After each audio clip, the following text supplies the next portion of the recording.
আল্লাহ নবীকে যখন মেরাজে নিয়ে যাওয়া হলো তখন আল্লাহ নবী বলছেন, আমি যেতে যেতে যেতে যেতে যেতে যেতে এক পর্যায়ে দেখলাম একটা লোক রক্তের নদীতে পড়ে আছে। তো লোকটা রক্তের নদীর মধ্য থেকে যতবার পাহাড়ে আসার চেষ্টা করছে, ওই পাহাড়ে দাঁড়িয়ে থেকে একজন ফেরেশতা পাথর মেরে তার মুখকে দ্বিখণ্ডিত করে চূর্ণ বিচূর্ণ করে তাকে রক্তের নদীর মধ্যে আবার পাঠিয়ে দিচ্ছে। আবার লোকটা পাহাড়ে যখন আসার চেষ্টা করছে, আবার দাঁড়িয়ে থাকা ফেরেশতা পাথরের মেরে তার মুখকে চূর্ণ বিচূর্ণ করে রক্তের নদীর মধ্যে থেকে পাঠিয়ে দিচ্ছেন। এক পর্যায়ে আল্লাহ নবী জিবরাইলকে বললেন, মান হাউলাই জিবরাইল, জিবরাইল এরা কারা? এদেরকে এই শাস্তি দেওয়া হচ্ছে কেন? এই লোকটা রক্তের নদীতে কেন? এর মুখকে চূর্ণ বিচূর্ণ করে দেওয়া হচ্ছে কেন? জিবরাইল তুমি বলো এরা কারা? অসভ্যতা যুগের মতো নির্লজ্জতা, বেহায়া, অশিক্ষিত নারীদের মতো নিজেদেরকে প্রদর্শনী দিয়ে রাস্তাঘাটে চলাচল করো না। এখন যদি আমি এই বাক্য বলি তো আপনাদের মধ্যে থেকে এখন হট করে একটা লোক এখনই তো মহিলারা বসে আছে গো, কি বক্তব্য রাখছেন? কথা কি আমার বুঝতে পারছেন আপনারা? তো এইভাবে বসিয়েছেন কেন? আপনারাই বসিয়েছেন। সম্মানিত দায়িত্বশীল মানুষ যারা আপনারা দায়িত্বে আছেন, যারা এটাকে নিয়ন্ত্রণ করছেন, তাদেরকে অনুরোধ করছি, ভুল আজকে হয়ে গেছে, এরপরে থেকে যেন এই ভুল আর না হয়। ওদেরকে একটা নির্দিষ্ট জায়গা করে দিবেন, ওখানে একটা পর্দার ব্যবস্থা করবেন, এখানে একটা ক্যামেরা থাকবে, ওই ক্যামেরার মাধ্যমে পর্দাতে ওখানে তারা আমরাকে দেখবে, আলোচনা যারা করবে তাদেরকে দেখবে, তার আলোচনা শুনবে। কথা বুঝেননি? এইভাবে করা উচিত, এইভাবে বসা ঠিক নয়। সম্মানিত দিনী ভাই, তার আর একটি জরুরি কথা হচ্ছে এই যে আপনারা আপোষে একে অপরে কেউ কথা বলবেন না, অন্তত যতক্ষণ আমি এই চেয়ারে বসে থাকব। কেন? যদি আমি কথা বলি আর আপনারা যদি ওখানে গল্প করেন তো আপনি হাদিসের অর্থ বুঝতে পারবেন না, আয়াতের অর্থ আমি কি করলাম সেটা আপনারা বুঝতে পারবেন না। তাই আপনাকে আমি অনুরোধ করছি, যতক্ষণ পর্যন্ত অন্তত আমি আলোচনা করব ততক্ষণ পর্যন্ত কেউ আপোষে কথা বলবেন না। আর সম্মানিতা মা বোন, আপনাকেও আমি অনুরোধ করি, আপনি আপনার আওয়াজকে বন্ধ করে, কণ্ঠকে পর্দা করে আমার এই আওয়াজের দিকে লক্ষ্য করুন। ইনশাল্লাহ আমি আপনার কোনো না কোনো উপকার করবই করব। মহান আল্লাহ তাআলা বলেন, আমরা যে বিষয়টি নিয়ে আলোচনা করব সেটা হচ্ছে খারাপ কাজ থেকে বাধা দেওয়া। সারা পৃথিবীর মুসলমানকে যে কোনো মূল্যে খারাপ কাজ থেকে বাধা দিতে হবে, এই কথা আল্লাহ তাআলা বলেন। সম্মানিত উপস্থিতি, পৃথিবীতে যেখানে যারা মুসলিম হিসেবে বসবাস করছে তাদেরকে যে কোনো মূল্যে খারাপ কাজ দেখলে বাধা দিতে হবে। সৎ কাজের আদেশ যেমন করতে হবে, অসৎ কাজে বাধা তেমনই দিতে হবে। সৎ কাজের আদেশ যেমন করতে হয়, অসৎ কাজে বাধা তেমনই করতে হয়।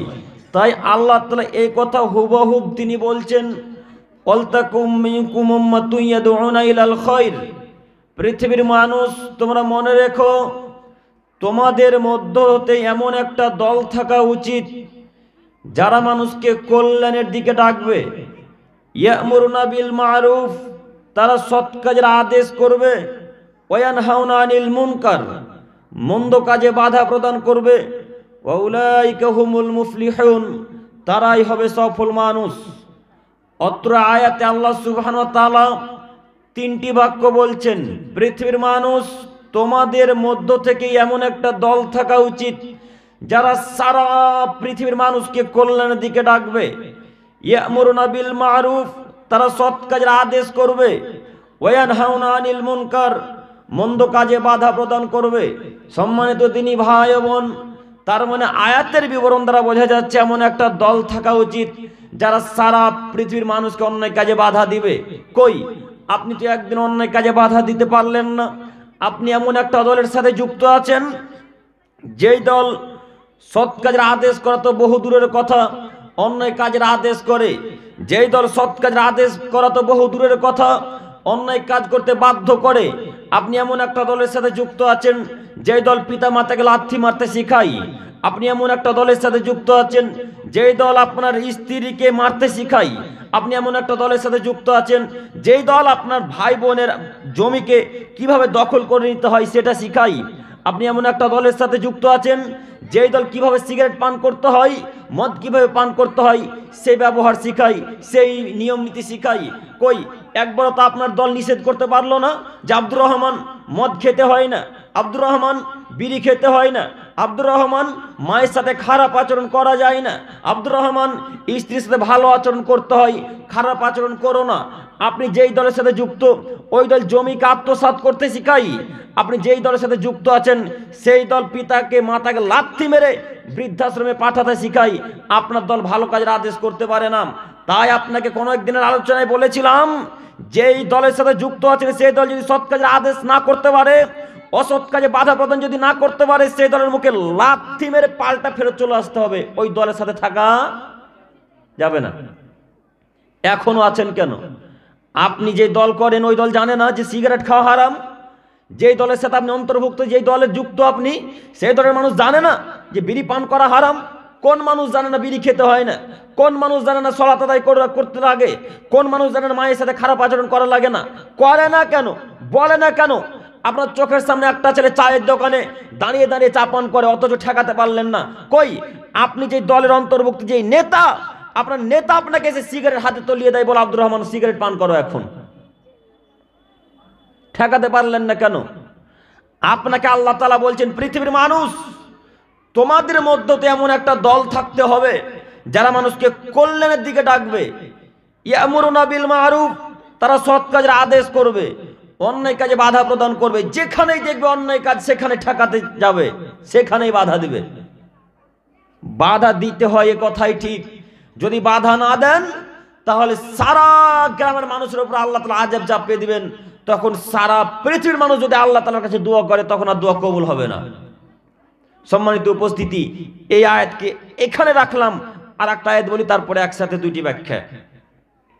মহান আল্লাহ তাআলা বলেন, কুনতুম খায়রা উম্মাতিন উখরিজাত লিন-নাস, পৃথিবীর মানুষ তোমরা মনে রেখো, তোমরা এমন এক উত্তম জাতি যাদেরকে সৃষ্টি করা হয়েছে মানুষের কল্যাণের জন্য। তা'মুরুনা বিল মারুফ, তোমরা সৎ কাজের আদেশ করবে। ওয়া তানহাউনা আনিল মুনকার, মন্দ কাজে বাধা প্রদান করবে। ওয়ালা আমানা ওয়া তু'মিনুনা বিল্লাহ, তোমরা আল্লাহ তাআলার প্রতি ঈমান আনবে। একটু আমার দিকে তাকান। আল্লাহ তাআলা বলছেন, পৃথিবীর মানুষ তোমরা এমন এক উত্তম জাতি, তোমরা এমন এক উত্তম দল যাদেরকে তৈরি করা হয়েছে মানুষের কল্যাণের জন্য, মানুষের ভালো কামের জন্য, ভালো কাজের জন্য। তা'মুরুনা বিল মারুফ, তোমরা মানুষকে সৎ কাজের আদেশ করবে। ওয়া তানহাউনা আনিল মুনকার, তোমরা মন্দ কাজে বাধা প্রদান করবে। ওয়া তু'মিনুনা বিল্লাহ, তোমরা আল্লাহ তাআলার প্রতি বিশ্বাস স্থাপন করবে, আল্লাহ তাআলাকে মেনে নিবে। সম্মানিত দিনী ভাই ও বোন, আমরা এক উত্তম জাতি, যেই জাতিকে আল্লাহ সৃষ্টি করেছে মানুষের কল্যাণের জন্য, যেই জাতিকে আল্লাহ সৃষ্টি করেছে মানুষের কল্যাণের জন্য, মানুষের উপকারের জন্য। এমন একটা কথা আল্লাহ তাআলা কোরআন মাজিদের মধ্যে বলছেন। আর আপনি ওই জাতির অন্তর্ভুক্ত হয়ে মুসলমানের বাচ্চা মুসলমান পরিচয় দেন, আর আপনার চাচাতো ভাই জমি দখল করে খান। আপনি মুসলমানের বাচ্চা মুসলমানের পরিচয় দেন, আর আপনার বাপের সমস্ত জমি জায়গা নিজে লিখে নেন, আর রাতের আধারে আপনি ওই মুসলমানের বাচ্চা মুসলমানের পরিচয় দেন, আর সমস্ত জমি জায়গা ভাই বোনকে বাদ রেখে নিজের মায়ের কাছ থেকে জমি জায়গা লিখে নেন। লজ্জা লাগে না? হায়া হয় না? ইতস্তবোধ নেই? বোধগম্য নেই?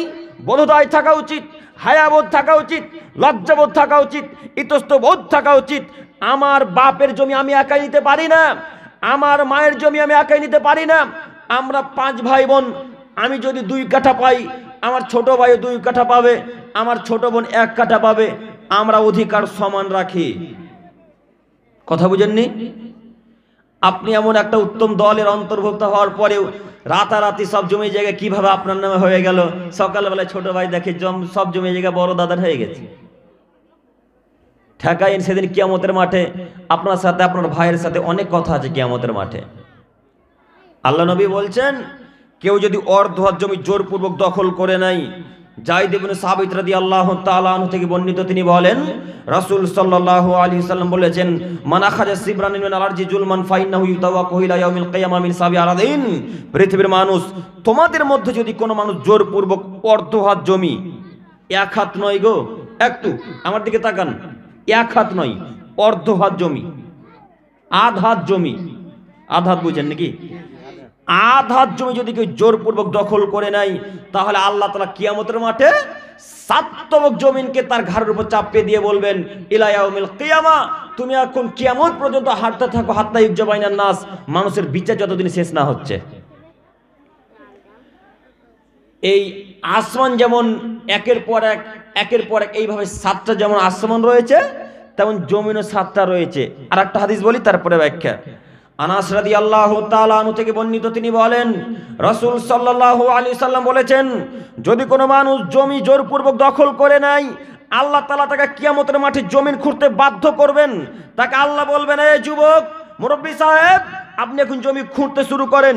সেই ব্যক্তি জমিন খুঁড়তে শুরু করবে, খুঁড়তে খুঁড়তে খুঁড়তে খুঁড়তে খুঁড়তে খুঁড়তে যেদিন 7 তবক জমিনের নিচে চলে যাবে, যত জমিনের মাটি হবে সব মাটি আল্লাহ তাআলা তার ঘাড়ের উপর চাপিয়ে দিয়ে বলবেন, হাত্তা ইউকজা বাইনান নাস, আপনি এখন চলতে থাকুন ইলা ইয়াউমিল কিয়ামা, যতদিন পর্যন্ত কিয়ামত না হচ্ছে। বলেন মুরব্বি সাহেব, জমি যদি আপনি অর্ধ হাত জমি দখল করেন, তাহলে 7 তবক জমিনের মাটি আপনার ঘাড়ে কতটুকু চাপবে, এটা আমি আপনাকে বোঝাতে অক্ষম। তবে হ্যাঁ, একটু আপনাকে বোঝানোর চেষ্টা করি। একটা জমিনের মোটা 500 বছরের পথ। একটা জমিনের মোটা কত বছরের পথ? 500 বছরের পথ। এখান থেকে যদি একটা দ্রুতগামী যানবাহন রকেট ছুটতে শুরু করে, ছুটতে ছুটতে ছুটতে ছুটতে ছুটতে ছুটতে ছুটতে গিয়ে যেখানে 500 বছর শেষ হবে, ওখান থেকে হবে জমিনের সুর মোটা এখান পর্যন্ত। কথা বুঝতে পারিনি? কথা বুঝতে পেরেছেন? একটা জমিনের মোটা 500 বছরের পথ। এখন এখান থেকে আপনাদের এই পূর্ণিয়া থেকে যদি একটা দ্রুতগামী যানবাহন, মানে কি এরোপ্লেন, রকেট যদি ছুটতে শুরু করে, দৌড়াতে দৌড়াতে ছুটতে ছুটতে ছুটতে ছুটতে গিয়ে যেখানে 500 বছর শেষ হবে, ওখানে গিয়ে হবে জমিনের শেষ, একটা জমিনের। তাহলে জমিন কটা আছে? 7টা। একটা জমিনের মোটা যদি 500 বছরের পথ হয়, 7টা জমিনের মোটা কত বছরের পথ? 5 7 3500 বছরের পথ। 3500 বছরের পথ মুরব্বি সাহেবকে খুঁড়তে আল্লাহ বাধ্য করবেন। খুঁড়তে খুঁড়তে খুঁড়তে যেদিন 7 তবক জমিন তার খোঁড়া হবে, সেদিন সব মাটি আল্লাহ তাআলা তার ঘাড়ের উপর চাপিয়ে দেওয়া হবে। বলেন মুরব্বি সাহেব, মাটি কত হতে পারে? অর্ধ হাত জমি যদি দখল করেন, ওইটুকু খুঁড়তে বাধ্য করবেন। যদি 2 বিঘা জমি খুঁড়েন, তাহলে কত খুঁড়তে বাধ্য করবে আল্লাহ? কিছুদিন আগে জমির আল ছিল এই চওড়া গো, যে আল দিয়ে ঘোড়ায় ওই আপনার গরুর গাড়ি চলতো, যে ওই আল মুরব্বি সাহেব চাষ করতে করতে করতে করতে ভিটা কাটতে কাটতে কাটতে কাটতে এই পর্যায়ে এসে ছেড়েছে। এখন একটা মানুষ ঠিক মতো চলতে পারে না। মুরব্বি সাহেব হিসাব করে চলিয়েন, পৃথিবী চিরস্থায়ী জায়গা নয়। ফেরাউন এসেছিল, চলে গেছে। নমরুদ এসেছিল, চলে গেছে। কারুন এসেছিল, চলে গেছে। কেউ টিকতে আসেনি, কাজে আপনি টিকতে পারবেন না। কাল সকাল হতে হতে জমি ভাইয়ের জমি ফেরত দিতে হবে। কাল সকাল হতে হতে বোনের জমি ফেরত দিতে হবে, নইলে কিয়ামতের মাঠে আপনার বোনকে, আপনার ভাইকে, আপনার চাচাতো ভাইয়ের জমি যদি দখল করে থাকেন, সেই জমি কিয়ামতের মাঠে আপনার ভাইকে দিয়ে দিতে হবে। আব্দুল করিম সাহেব, সেদিন যে জমি থাকবে না, তো জমি থাকবে না তাতে কি আছে? আপনার তো নেকি থাকবে, আপনার নেকি আপনার ভাইকে দিয়ে দিতে হবে। আব্দুল করিম সাহেব, ওই লোকটা যে খুবই পাপী, ওর নেকিও নেই, তো ওর নেকি নাই তাতে কি আছে? যে লোকটা জমি দখল করেছেন, ওর পাপ তো আছে। কথা বুঝতে পারেননি? আপনি আমার জমি দখল করেছেন, আমার পাপ তো আছে, আমি তার ফেরেশতা নয়? তো আমার পাপ আল্লাহ তাআলা কিয়ামতের মাঠে আপনার ঘরে চাপিয়ে দিবেন, যতটুকু আমার জমি নিয়েছেন। এরপর আল্লাহ বলবেন, আপনি চলেন, মানুষের বিচার যতদিন শেষ না হচ্ছে। রবি সাহেব, বুঝতে পারছেন কথা? তো বোনের জমি কাল সকাল হতে হতে ফেরত দেওয়া হবে ইনশাআল্লাহ। আপনার বাপের মরা হলো আজকে 20 বছর।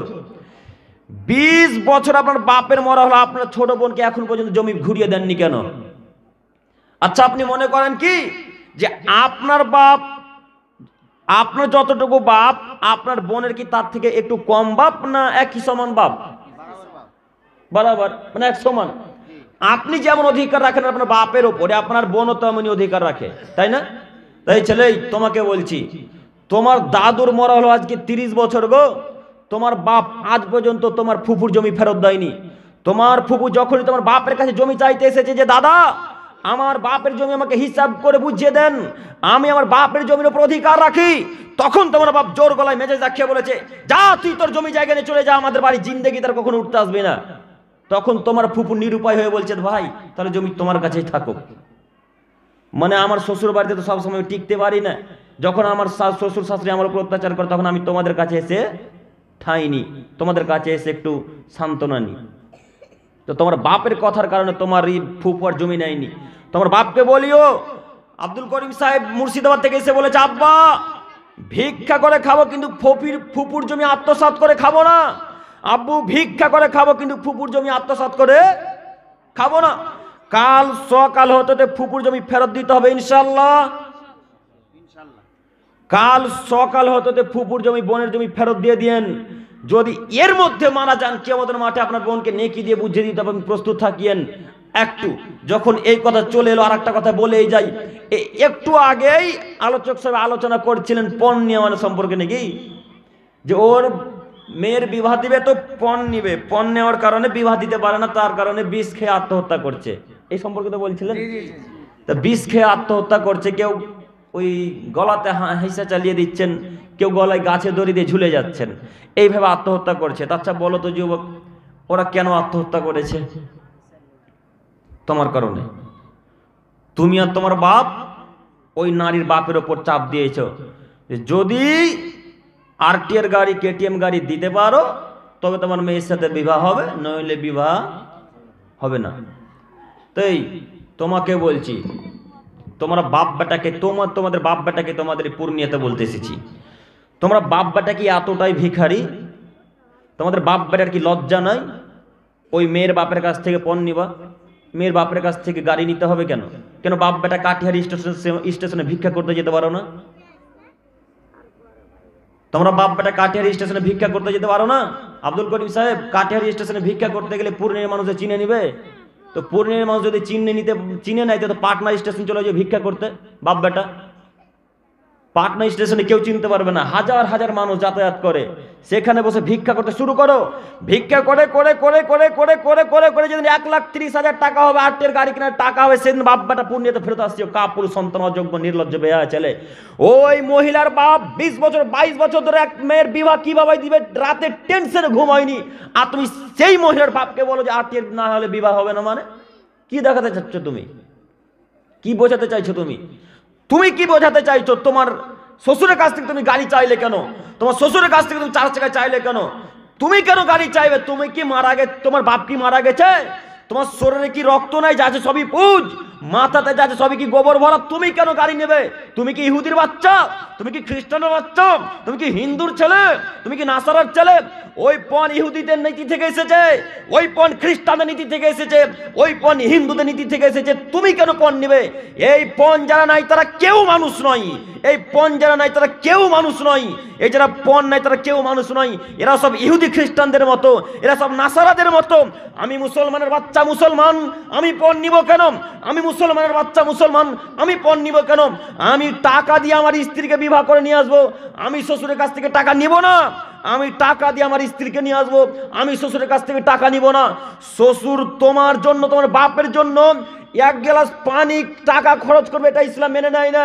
শ্বশুর তোমার মায়ের জন্য, তোমার জন্য, তোমার বাপের জন্য, তোমার পরিবারের জন্য বিয়ের দিন 1 গ্লাস পানি টাকা খরচ করবে, এটা ইসলাম মেনে নেয় না। তোমাকে সমস্ত টাকা বহন করতে হবে। বড় কাপুরুষ সন্তান, তুমি কেন গাড়ি চাইলে? তুমি কেন ভাড়া চাইলে গাড়ির ভাড়া? তুমি কাপুরুষ, তুমি নির্লজ্জ সন্তান, তুমি বেহায়া সন্তান। তোমার শরীরে রক্ত নেই, তোমার বাপের শরীরে রক্ত নেই, তোমার মায়ের শরীরে রক্ত নেই, তোমার বংশের শরীরে রক্ত নেই, তোমার সব বাপ বেটা কাপুরুষ। নইলে একটা মেয়ের কাছে কিভাবে গাড়ি চাইতে পারো? নির্লজ্জ বেহায়া কোথাকার। কাল সকাল হতে বাপের ওই শ্বশুরের টাকা ফেরত দিও, নইলে কিয়ামতের মাঠে শ্বশুরকে নেকি দিয়ে দিও। মনে রেখো, তুমি শ্বশুরকে কিয়ামতের মাঠে নেকি দিয়ে দিও। যুবক, তোমাকে বলে যাচ্ছি, যত টাকা নিয়েছো তুমি, ওই টাকা পরিমাণ নেকি কিয়ামতের মাঠে দিয়ে দিতে হবে। আব্দুল করিম সাহেব, কেন দিতে হবে? কেন? এটা হচ্ছে অত্যাচার। অত্যাচার নয়, এটা হচ্ছে অত্যাচার। আব্দুল করিম সাহেব, আমার শ্বশুর যে আমাকে খুশি হয়ে আরটিআর গাড়ি দিয়েছে গো, খুশি হয়ে দিয়েছে। তোমার শ্বশুর একটা ফকিরকে 2 টাকা খুশি হয়ে দেয় না গো, আর তোমাকে 8 গাড়ি 1,30,000 টাকা দামের গাড়ি খুশি হয়ে দিয়ে দিল। হ্যাঁ, কথা বুঝতে পারেননি? আপনার বাড়িতে যখন ভিক্ষা করতে আসে তখন 2 টাকা খুব কষ্ট করে বেরোয় পকেট থেকে, আর আপনি আপনার জামাইকে খুব শখ করে 8 গাড়ির টাকাকে দিয়ে দিলেন। এই ছেলেরা বলে গো যে আমার শ্বশুর খুশি হয়ে আমাকে দিয়েছে। যুবক, তুমি মনে রেখো, তোমার নীতি একদম বাতিল, এই নীতি চলে না। কাজেই পৃথিবীর দিনী ভাই ও বোনদেরকে আমরা অনুরোধ করছি, আজকের পর থেকে কখনো এই পণ নেব না ইনশাল্লাহ। আর যত শ্বশুরের কাছ থেকে পণ নিয়েছি কাল সকাল হতে ফেরত দেবো ইনশাল্লাহ। ইনশাল্লাহ দিতেই হবে, হাত ধরে ভিক্ষা চাইতে হবে যে আব্বু আপনি আমাকে 20 দিন সময় দেন, 20 দিনের মধ্যে আমি টাকা ফেরত দেবো ইনশাল্লাহ, 20 দিনের মধ্যে। সম্মানিত উপস্থিতি, বলছিলাম মহান আল্লাহ তাআলা যে বাক্য পেশ করেছেন সেটা হচ্ছে এই যে পৃথিবীর মানুষ তোমরাই এমন এক উত্তম দল যাদেরকে আমি আল্লাহ তাআলা তৈরি করেছি মানুষের কল্যাণের জন্য। তোমার মানুষকে সৎ কাজের আদেশ করবে, অন্যায় কাজে বাধা প্রদান করবে এবং আমার প্রতি বিশ্বাস স্থাপন করবে। সম্মানিত উপস্থিতি, কাজেই দিনী ভাই ও বোনদেরকে আবার আমরা অনুরোধ করছি, যে কোনো মূল্যে অন্যায় কাজে বাধা দেওয়ার চেষ্টা করুন, যে কোনো মূল্যে অন্যায় কাজে বাধা দেওয়ার চেষ্টা করুন। আর একটি জরুরি কথা, আপনারা যারা বিবাহ লাগাচ্ছেন, ওই যারা বিবাহ লাগায় তাদেরকে কি বলে আপনাদের গ্রামে? আইবেরি, আমরা ঘটক বলি, ঘটক। তো ওই ঘটকদের উদ্দেশ্যে জরুরি 2-1টি কথা। ও ঘটক সাহেব, আপনি যে বিবাহ লাগাচ্ছেন ওই বিবাহতে কে কে নিবে না নিবে এটা আপনি ঠিক করেন, তাই না? শ্বশুর মানে এই ছেলের বাপ যদি 1,30,000 টাকা দাবি করে, তো এই ঘটক গিয়ে তাকে বলে 1,50,000 টাকা। কথা মনে হয় সবে আব্দুল করিম ভুল বলছে। ছেলের বাপ যদি দাবি করে 1,30,000 টাকা, তো ওই আইবেরি ওই ঘটক গিয়ে মেয়ের বাপকে বলে যায় ওই ছেলের বাপ 1,50,000 টাকা চেয়েছে, ওই 20,000 টাকা ওর। ঘটক সাহেব, কিয়ামত খুবই যে কঠিন একটা জায়গা গো, খুবই কঠিন, যেদিন কোনো মানুষের রাজত্ব চলবে না। লিমানিল মুলকুল ইয়াউম, আল্লাহ তাআলা ডাক দিয়ে বলবেন, এই পৃথিবীর মানুষ জিন বলো তো আজ রাজত্ব কার, আজ ক্ষমতা কার, আজ রাজত্ব কার? তখন সবাই এক বাক্যে উত্তরে বলবেন আল্লাহ, ক্ষমতা আপনার, আল্লাহ রাজত্ব আপনার, আল্লাহ সমস্ত বাদশাহী আপনার। সেদিন কোনো মায়ের বেটার ক্ষমতা চলে না, সেদিন কোনো মানুষের রাজত্ব চলবে না, একাচ্ছত্র মালিকানা থাকবে কার হাতে? আল্লাহর হাতে। সেদিন আল্লাহ তাআলা আপনাকে ধরে বলবে, ও ঘটক সাহেব, আপনি সেদিন যে 20,000 টাকা ঘুষ খেয়েছিলেন, এখন আপনার কি হবে? আপনার ফলাফল এখন কি? ঘুষ খাওয়ার ফলাফল কি? জাহান্নাম। জাযাকাল্লাহু খাইরান। ঘুষের ফলাফল জাহান্নাম। ঘুষখোর আর সুদখোরকে কিয়ামতের মাঠে এমন শাস্তি দেওয়া হবে, এমন শাস্তি দেওয়া হবে। আল্লাহ নবীকে যখন মেরাজে নিয়ে যাওয়া হলো, তখন আল্লাহ নবী বলছেন, আমি যেতে যেতে যেতে যেতে যেতে যেতে এক পর্যায়ে দেখলাম একটা লোক রক্তের নদীতে পড়ে আছে। কিসের নদী? রক্তের নদীতে একটা লোক পড়ে আছে। তো লোকটা রক্তের নদীর মধ্য থেকে যতবার পাহাড়ে আসার চেষ্টা করছে, ওই পাহাড়ে দাঁড়িয়ে থেকে একজন ফেরেশতা পাথর মেরে তার মুখকে দ্বিখণ্ডিত করে চূর্ণ বিচূর্ণ করে তাকে রক্তের নদীর মধ্যে আবার পাঠিয়ে দিচ্ছে। আবার লোকটা পাহাড়ে যখন আসার চেষ্টা করছে, আবার দাঁড়িয়ে থাকা ফেরেশতা পাথরের মেরে তার মুখকে চূর্ণ বিচূর্ণ করে রক্তের নদীর মধ্যে দিকে পাঠিয়ে দিচ্ছেন। এক পর্যায়ে আল্লাহ নবী জিবরাইলকে বললেন, মান হাউলাই জিবরাইল, জিবরাইল এরা কারা? এদেরকে এই শাস্তি দেওয়া হচ্ছে কেন? এই লোকটা রক্তের নদীতে কেন? এর মুখকে চূর্ণ বিচূর্ণ করে দেওয়া হচ্ছে কেন? জিবরাইল তুমি বলো এরা কারা? তখন আল্লাহ নবী সাল্লাল্লাহু আলাইহি সাল্লাম বললেন, আল্লাহ নবী, এরা আপনার উম্মতের সুদখোর আর ঘুষখোর মানুষ।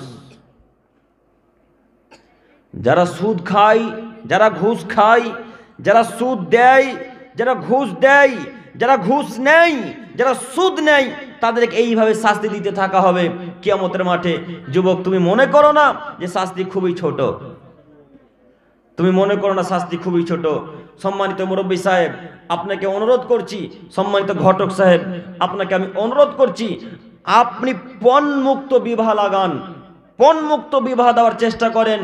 আপনি নেকি পাবেন ইনশাআল্লাহ, কিয়ামতের মাঠে জান্নাত হবে ইনশাআল্লাহ, এটা আমরা আশাবাদী। আপনি যদি পণমুক্ত বিবাহ লাগাতে পারেন তাহলে জান্নাত হবে ইনশাআল্লাহ। নইলে ওই ছেলের বাপ পণ নিয়ে যতটা পাপ করেছে আপনি একাই ততটা পাপ করেছেন। কেন? পাপ আপনার দ্বারাই সংগঠিত হয়েছে। কথা বুঝতে পারছেন? পাপ ওই ঘটকের দ্বারাতেই হয়েছে। ঘটক যদি একবার বলতো মেয়ের বাপ পণ পণ যদি নেন তো বিবাহ দিবে না, যদি পণ নেন তো বিবাহ দিবে না, তাহলে এই ছেলের বাপ বিবাহ দিতে যেত? ওখানে যেত না, বিবাহ দিবে না ওরা। এইভাবে মেয়ের বাপকেও কঠোর হওয়া উচিত। আসলে আমাদের নীতিটাই এরকম, বিবাহ যদি মোটরসাইকেল না দেন তো বিবাহ হবে না, এরকম আমাদের অন্তরে গেঁথে গেছে। জি না, এই চিন্তা ভুল।